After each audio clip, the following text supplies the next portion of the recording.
प्रिय विद्यार्थियों, अपन पढ़ रहे हैं डाइल्यूट सॉल्यूशंस तनु विलयन।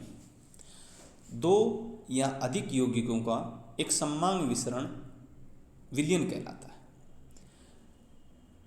जैसा कि मैंने आपको डेफिनेशन में बताया, विलयन में एक ही प्रावस्था होती है, वह ठोस, द्रव और गैस कुछ भी हो सकती है। किसी विलयन के कुल दो ही अवयव हैं, वह द्विअंगी बाइनरी सॉल्यूशन कहलाता है। और यदि इन दो अवयवों में से एक ठोस और दूसरा द्रव हो तो ठोस को विलय व द्रव को विलायक कहा जाता है। यदि किसी विलयन में विलायक की तुलना में विलय की मात्रा अत्यंत कम हो तो ऐसे विलयन को तनु विलयन डाइल्यूट सॉल्यूशन कहा जाता है। समस्त तनु विलयनों में कुछ सामान्य गुण होते हैं जिन्हें अणुसंख्य गुण कहते हैं, कोलिगेटिव प्रॉपर्टीज कहते हैं।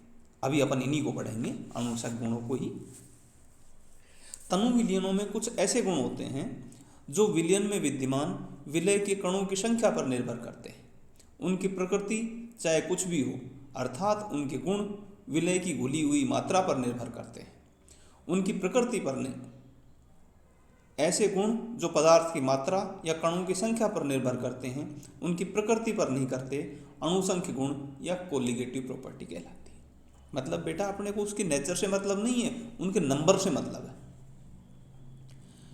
परासरण दाब, ऑस्मोटिक प्रेशर, क्वथनांक में उन्नयन, एलिवेशन इन बॉइलिंग पॉइंट, हिमांक में अवनमन, डिप्रेशन इन फ्रीजिंग पॉइंट आदि विलयनों में ऐसे गुण हैं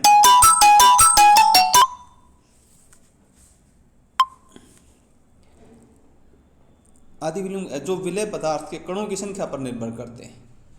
जैसे शर्करा, ग्लूकोज, यूरिया आदि ऐसे पदार्थ हैं जो जल में घुलने पर न तो नियोजित होते हैं और न ही सगुणित। यदि इनमें से प्रत्येक का एक एक मोल लेकर उन्हें 1000 ग्राम में घोलकर विलयन बनाएं तो समस्त विलयनों के लिए वाष्प दाब के आपेक्षिक अवनमन, relative lowering of vapour pressure, परासरण दाब और क्वथनांक में उन्नयन, हिमांक में अवनमन आदि के मान समान आते हैं।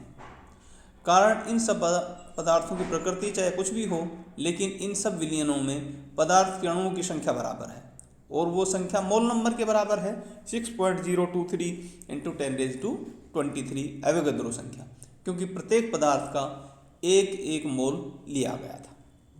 इसके विपरीत यदि प्रबल विद्युत अपघटय यौगिकों के विलयन बनाए जाएं तो उनमें विलय वियोजित डिसोसिएट होकर NaCl को जैसे हम लें तो ये Na+ और Cl- में कन्वर्ट हो जाएगा। बेरियम नाइट्रेट को लें तो Ba2+ और NO3- में कन्वर्ट हो जाएगा बेटा।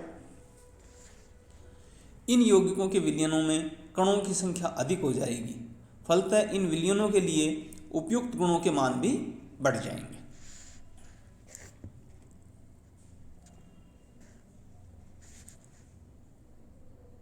विलय से विलायक के वाष्प दाब का अवनमन, उन अणुओं की संख्या जितनी अधिक होगी अवनमन उतना ही अधिक होगा। अर्थात जिस विलयन में अणुओं की संख्या अधिकतम होगी, यहाँ BaCl2, उसका वाष्प दाब न्यूनतम होगा। विलय से विलायक के हिमांक में भी अवनमन होता है, अतः जिसमें विलय के कणों की अधिकतम संख्या होगी उसका हिमांक न्यूनतम होगा, और जिस विलयन में विलय के कणों की मात्रा न्यूनतम होगी उसका हिमांक उच्चतम होगा। विलय की उपस्थिति में विलायक के क्वथनांक में वृद्धि, अतः इससे विलय के कणों की अधिकतम मात्रा है, उनका क्वथनांक उच्चतम होगा, और जिसमें कणों की संख्या न्यूनतम है उनका क्वथनांक न्यूनतम होगा। परासरण दाब के मान विलयनों में कणों की संख्या बढ़ने के साथ बढ़ते हैं, अतः परासरण दाब के मानों का घटता हुआ क्रम होगा। बेरियम क्लोराइड में सबसे अधिक होंगे, सोडियम क्लोराइड में उससे कम और सबसे कम सुगर में होंगे। अब अपन आगे बात करेंगे राउल्ट्स लॉ और वाष्प दाब का आपेक्षिक अवनमन। Raoult's law, the relative lowering of vapour pressure. बेटा, हम सब जानते हैं कि यदि किसी बंद बर्तन में या सिस्टम में द्रव का वाष्पीकरण होने दिया जाए तो कुछ समय पश्चात साम्य अवस्था में वाष्प के अणुओं द्वारा उत्पन्न किया गया वाष्प दाब वेपर प्रेशर कहलाएगा।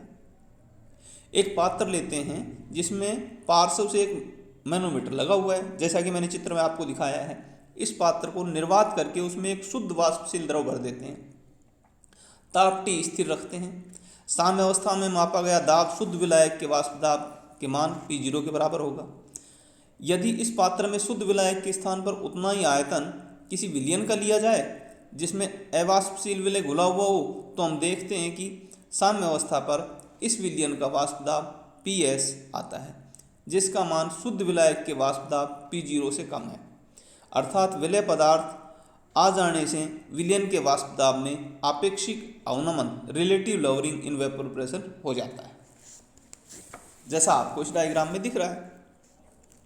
विलय अवाष्पशील होता है, इसलिए विलयन के ऊपर से जो वाष्प होती है वो भी शुद्ध विलायक की ही वाष्प होती है।